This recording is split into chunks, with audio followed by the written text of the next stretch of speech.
सबसे पहले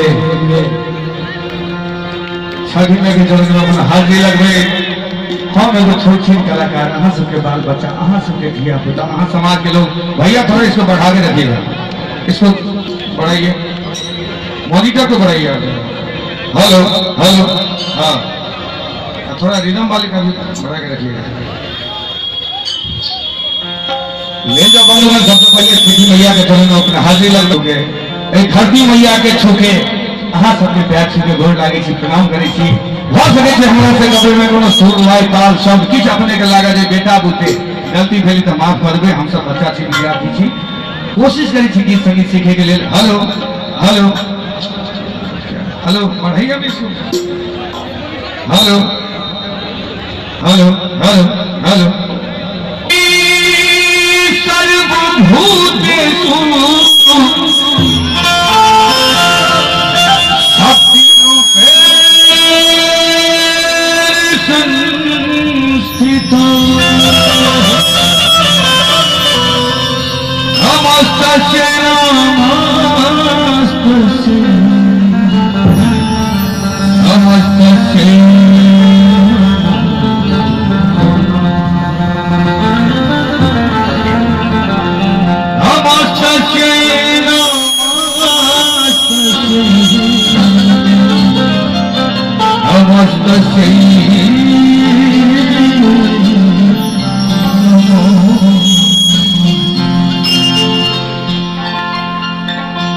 एक बार अपने सब हेलो हेलो, एक बार अपने सब कहियो मैया छठी की जय। बाप रे बाप,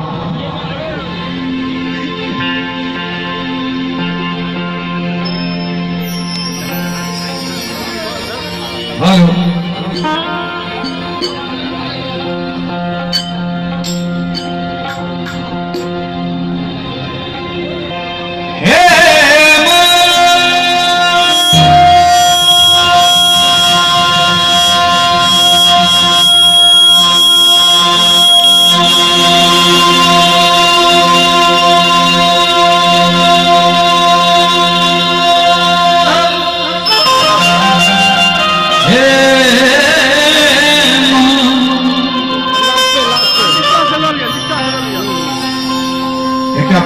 भगवती से कहलखिन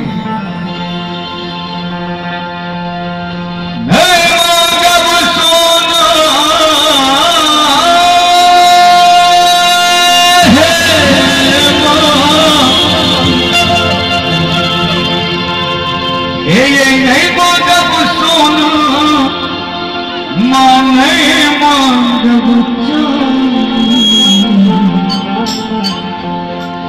ये नहीं मांगब सोना मां नहीं मांगब। एक बेर भगवती के नाम पर दोनों हाथ हाथ करने टावर में नीचा कर दे, हमार ना बनी से हो लाज नहीं करवा थे, आई लाज कर दे कहा हर जन्म लाजे कर देते रहोगे। हाँ माफी के साथ अपने बोले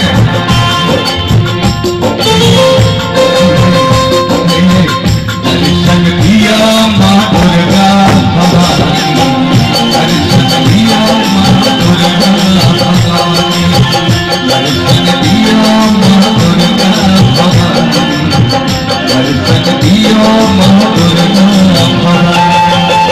मैं मांगब सोना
वो शरण में मुझको भिखारी आहा चरण के मान हम की पुजारी आहा चरण के मान हम की पुजारी की सुनाती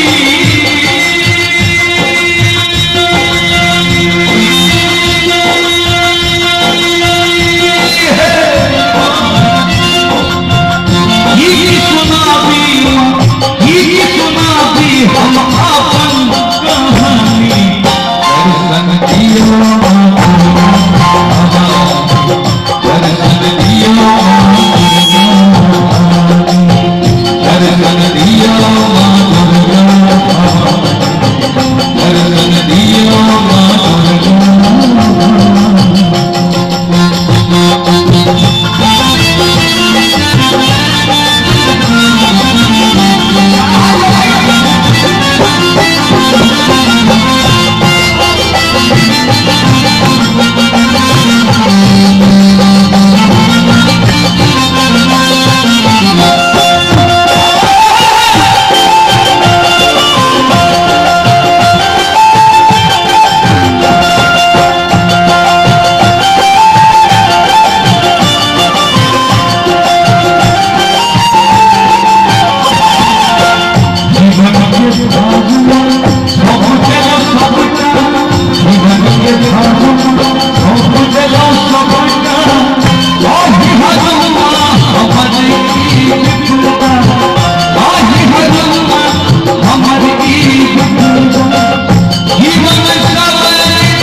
भैया सब सुन लेने छिए एक टावर खा खा दियो कौन अंगा के अंगा खा ले तो हम दावत खा ले भाई दोस्ती के साथ। हां हमार मैं वही से पता नहीं ये मैया तो से लड़ाई तो क्या छे की एक बार दोनों हाथ ठाड़ के ने है भैया चुरा नहीं क्या क्या छे कियो हैं भक्ति के साथ तो से होता तो दोनों हाथ ठाड़े हमार काही क्या बात हमार वही सबके देखियो मैं सबके देखियो अरे भैया लाज तक करिए एक बार दोनों हाथ ठाड़ के है ये अरे सनदिया दुर्गा